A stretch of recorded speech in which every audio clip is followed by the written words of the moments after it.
ఆ తెలంగాణలో పోటీ పెట్టి ఇన్నిన్ని డైలాగులు ఆంధ్ర రాష్ట్రానికి వ్యతిరేకంగా కొట్టిన ఇన్నిన్ని డైలాగులకు ఆయనకు పడిన ఓట్లెన్నో తెలుసా?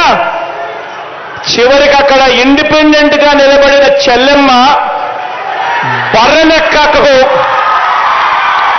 వచ్చిన ఓట్లు కూడా ఈ పెద్ద మనిషికి దత్తపుత్రుడికి రాలేదు. డిపాజిట్లు కూడా రాలా. ఈ పెద్ద మనిషికి ఇతనికి మన రాష్ట్రంలో చంద్రబాబు నాయుడు గారి ప్రయోజక వర్గం ఉంది తప్ప ఆంధ్ర రాష్ట్రం మీద ప్రేమే లేదు. ఇక్కడ ఈ పెద్ద మనిషికి ఒక సొంత నియోజకవర్గం కూడా లేదు. వీరిద్దరూ కలిసి 2014 నుంచి 2019 మధ్య వీరిద్దరూ కలిసి ఎన్నికల్లోకి కలిసి వచ్చారు. కలిసి వచ్చి 2014 నుంచి 2019 మధ్య ఈ ఉద్యానం ప్రాంతానికి మంచినీరు ఇవ్వటం ఎలా అని చెప్పి కనీసం ఆలోచనైనా చేశారా అంటే అది లేదు.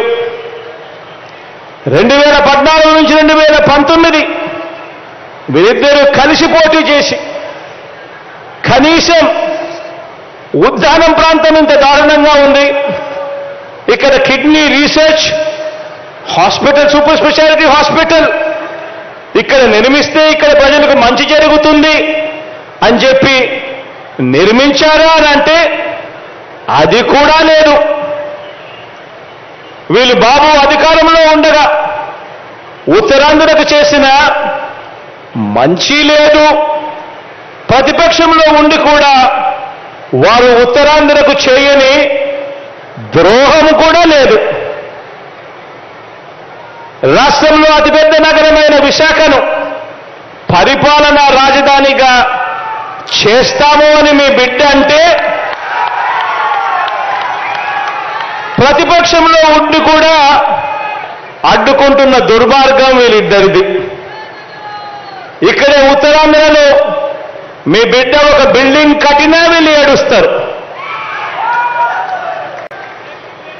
ఇక్కడే ఉత్తరాంధ్రలో మీ బిడ్డ 4 ఆఫీసులు పెట్టినా వీళ్ళు ఏడుస్తారు.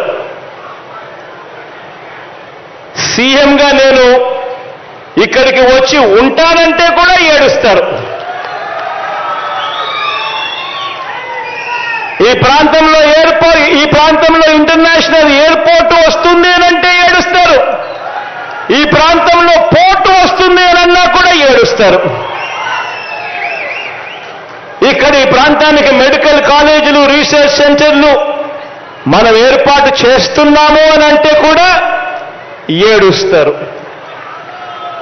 ఈ ఏడుపంతా కూడా వేరే రాష్ట్రంలో శాశ్వత నివాసం అక్కడ ఉంటూ ఒక దొంగల ముఠాగా వీళ్ళంతా కూడా తయారై ఓ చంద్రబాబు, ఓ రామోజీరావు, ఓ దత్తపుత్రుడు, ఓ రాధాకృష్ణ, ఓ TV5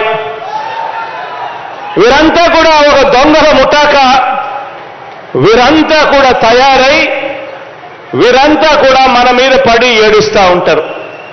ఆశ్చర్యం ఏమిటో తెలుసా? వీళ్ళల్లో ఎవరు కూడా